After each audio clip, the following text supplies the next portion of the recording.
اللہ نے گارنٹی دے دی ہے اِنَّا نَحْنُ نَزَّلْنَا الذِّكْرَ وَإِنَّا لَهُ لَحَافِظُونَ، ہم نازل کر رہے ہیں قرآن کو اور ہم حفاظت کریں گے۔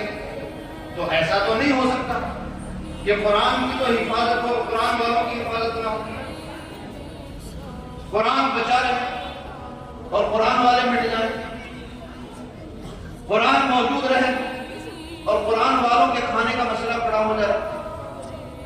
ایسا کبھی ہو ہی نہیں سکے گا، اس لیے کہ یہ گارنٹی اللہ کی گارنٹی ہے، جو سلطان السلاطین ہے، جو حاکم الحاکمین ہے، جو زمین و آسمان کی ایک ایک چیز کا پیدا کرنے والا اور اس کا مالک۔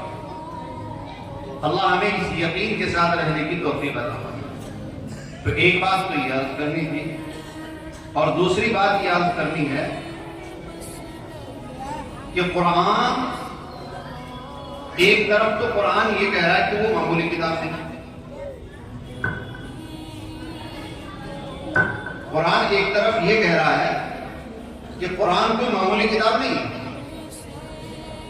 اہل مکہ نے جناب رسول اللہ صلی اللہ علیہ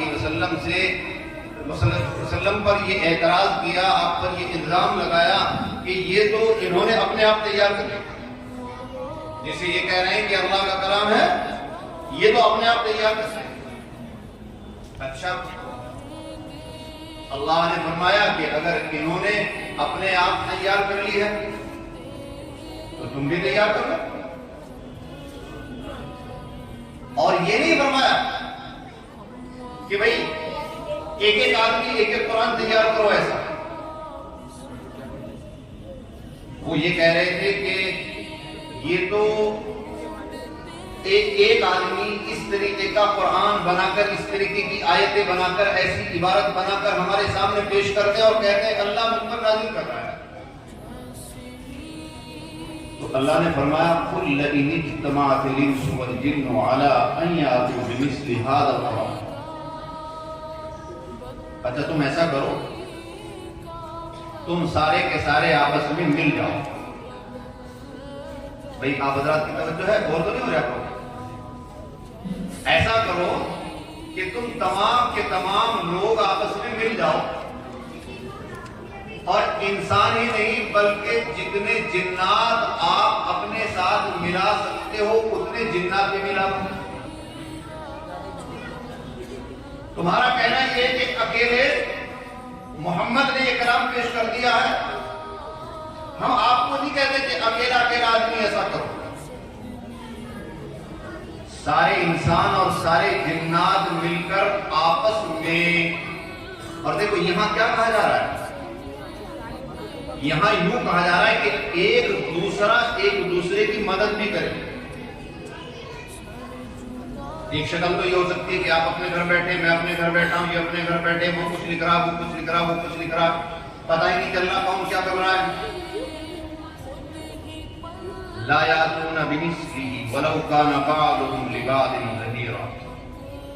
یہاں حق سبحانہ وتعالی کہہ رہے ہیں سب کے سب انسان اور جنات اکٹھے ہو جاؤ، ایک دوسرے سے رائے لو، مدد لو، پوچھو کیا کر رہے ہو اور آپ کا کام کہاں تک پہنچا، آپ نے کتنا کیا، مجھے دکھاؤ میں کیسے کروں، مجھے کیا کرنا چاہیے، میں نے یہ کیا تھا، اس میں یہ ڈیفالٹ اور غلطی ہے، اس کو ٹھیک کیسے کر سکتا ہوں۔ ایک دوسرے کی رائے لے کر سارے کے سارے انسان مل جاؤ، اور مل کر تم اگر ایک ایسا کلام پیش کر سکو تو تم کر ہی نہیں سکتے، یہ تمہارے بس کی بات ہے ہی نہیں۔ تو پھر محمد صلی اللہ علیہ وسلم نے اکیلے کیسے کر دیا؟ اچھا سارے لوگوں کے لیے تو کوئی مشکل کام نہیں، اگر ایک آدمی ایک کام کر سکتا ہے تو سارے آدمی مل کر تو کر ہی دیں گے، لیکن کوئی نہ کر پائے۔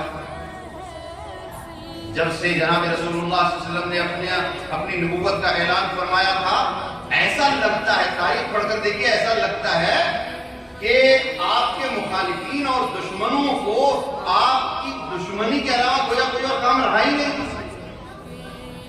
وہ آپ کی تحریک اور مشن کو ختم کرنے کے واسطے پلان ہی دن رات یہ بناتے تھے کہ کسی طرح سے محمد صلی اللہ علیہ وسلم کی تحریک ہو جائے، تو ان کے لیے تو بہت آسان بات تھی۔ جیسا اس نے کیا تم کر دو، بات ختم ہو جائے گی۔ اگر یہ ایسا کہنے کی بنیاد پر اپنے آپ کو رسول کہتا ہے، نبی کہتا ہے، اللہ کا پیغمبر کہتا ہے، یہ کہتا ہے میرے اوپر وحی آتی ہے، اللہ نے مجھے یہ کلام دیا تو تم بنا دو، بات ختم۔ اس کا غلط ہونا آج ہی ثابت ہو جائے، لیکن کہیں سے کوئی چوں کی آواز بھی نہیں آئی،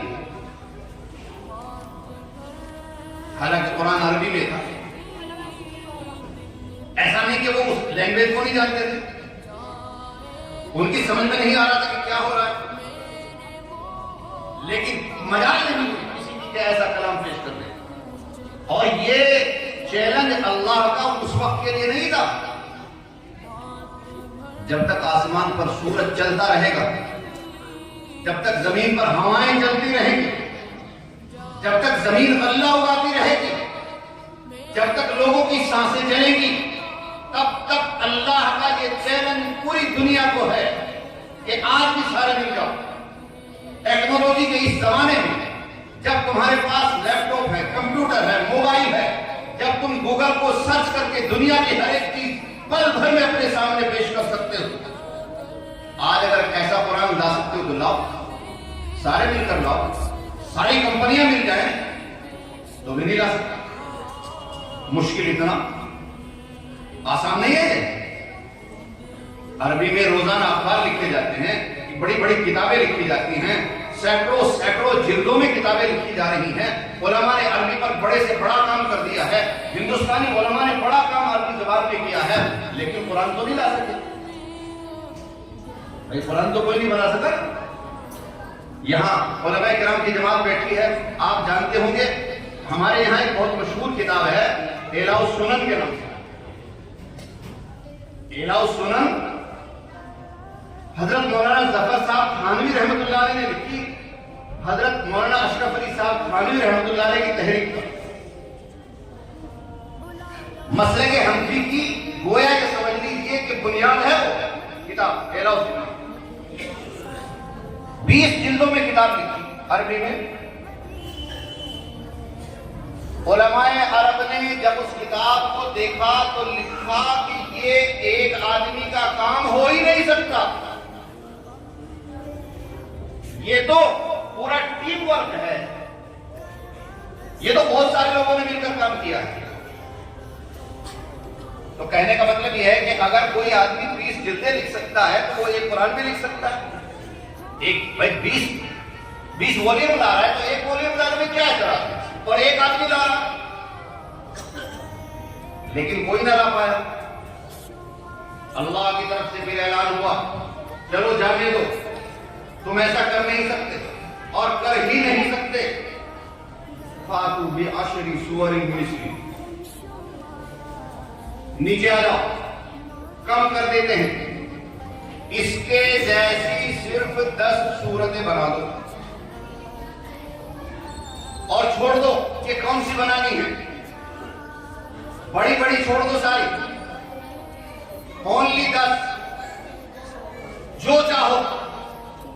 علم ترا سے سورہ ناس تک کی 10 صورتیں بہت چھوٹی چھوٹی، ایسی تو لا سکتے ہو نا۔ اگر تمہارا اشکال یہ ہے کہ اسے اس آدمی محمد نے بیٹھ کر کہیں لکھ لیا ہے تو تم بھی بیٹھ کر لے آؤ، 10 لے آؤ، تو آسان ہو گیا۔ 114 صورت تو نہیں لا پائے،